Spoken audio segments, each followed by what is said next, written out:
Welcome to Facts TV News, where everything is true. Westmoreland teen killed months after father and brother shot dead.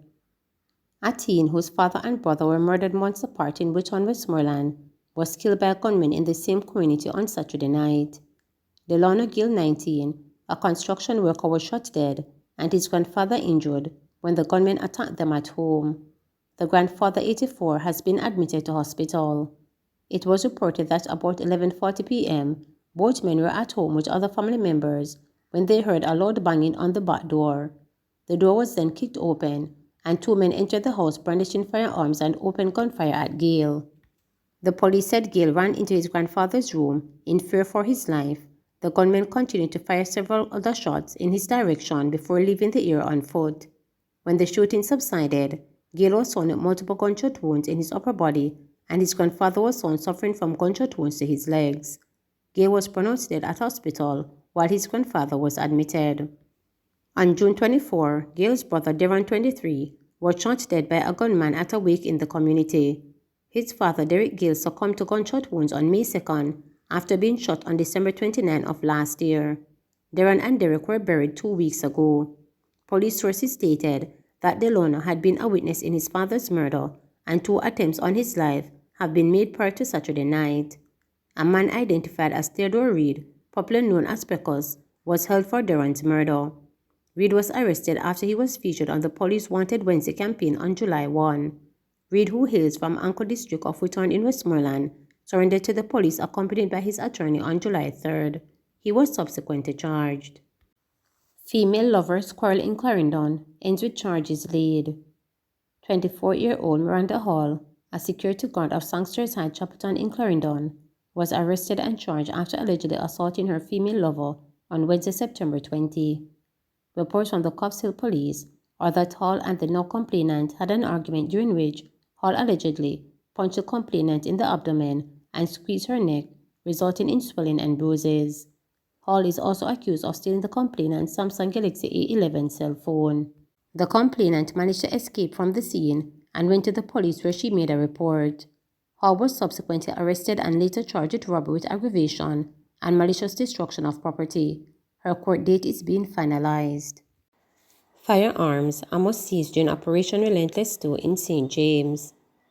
2 firearms were seized in operations in St. James on Saturday during Operation Relentless 2, which the police say has been reaping success since its recent launch. Joint police military teams and the St. James Operational Support Team first conducted an operation about 6 a.m. at Grenada Courts in Cornwall Court, St. James. During the search of a home, a Taurus pistol and a magazine containing 10 rounds of ammunition were found in the closet of the bedroom. A man and a woman were arrested. A second operation was conducted about 4:30 p.m. at Cassava Walk in Albion, St. James. 1 Browning single-action pistol fitted with magazine loaded with 19 rounds of ammunition was found hidden behind a washing machine in a room of the house. 2 people, a man and a woman, were arrested in connection with the seizure. 2 guns bring the total number of seizures to 5 since the start of operation on Friday. The other 3 firearms were seized in St. Catherine within the first 24 hours of the launch of Operation Relentless 2. The major operational push, although resulted in the seizure of over 1,000 pounds of cocaine at the Ian Flemings International Airport in St. Mary on Friday, the drug has an estimated street value of US $25 million. Operation Relentless 2 is a joint operational initiative that targets gangs and these illicit activities. It is being deployed as a tool in the division with the highest incidence of violent crime. That reflects on the things murdered 9-year-old used to do. It was not unusual for him to find love notes, propped strategically in any drawer he used, often left by his little girl for him to find while she was at school. Those notes would warm his heart, but since June 5, 2018, opening those same drawers no longer come with the promise of any of those tokens, as his body 9-year-old had been lured, raped and murdered by her then teenage neighbor, 13-year-old schoolmate. On Friday, the Westmoreland father and his wife and family members struggled with the memories of their child, which all came rushing back during a sentencing exercise for the now 17-year-old convicted of those treacherous offenses and sentenced to life imprisonment with eligibility for parole after 23 years and 9 months. Prosecutors say the child was raped, buggered and killed by the accused whom he knew after she accepts his invitation to pick apples as they walk home from school on June 5, 2018. The promised treat to the child, who reportedly loved fruits, was never fulfilled as her body was found near a guava tree, which is about 15 to 20 feet from the same apple tree. A post-mortem review showed that the girl died from strangulation. She also had lacerations of the vagina and anus. Growing up, she would go to school and leave little notes for me. She would always tell me, "Daddy, I love you," and write her little notes and leave it in the drawer she knew I would open. So it is the first thing I would see when I open it. She always had a special place in my heart. At one point, I feel like I would go crazy, but it is just God's mercy, the father told reporters, following the ruling on Friday at the Supreme Court in downtown Kingston. He said his family since the incident has almost been torn apart, noting that if they had the means, they would have relocated from the community in a bid to escape the pain their former haven now carries. At one point, the family basically mashed up. It never really all that well with us, but because of God's mercy, we just cope and try to go forward. It is what it is, the grieving father, who was the one to find her body during a community search, said. The court on Friday heard that the accused, who would sometimes be transported to school along with the 9-year-old and other students from the community by her father, had been trusted by others to see the well-being of the smaller children in the area. According to the father, neither the accused nor his family members have expressed sympathy for what happened to his child since the incident. The court was also told that the child's sister and aunt had not celebrated their birthday since June 2018, as it was the same day that their tiny relative was killed. Family members had to be sedated after the discovery of the child's body. The court was told. Her mother, who said she now suffers from insomnia, confided that she found intimacy with her husband difficult as she thinks about her daughter grasping for her last breath and lying on the ground.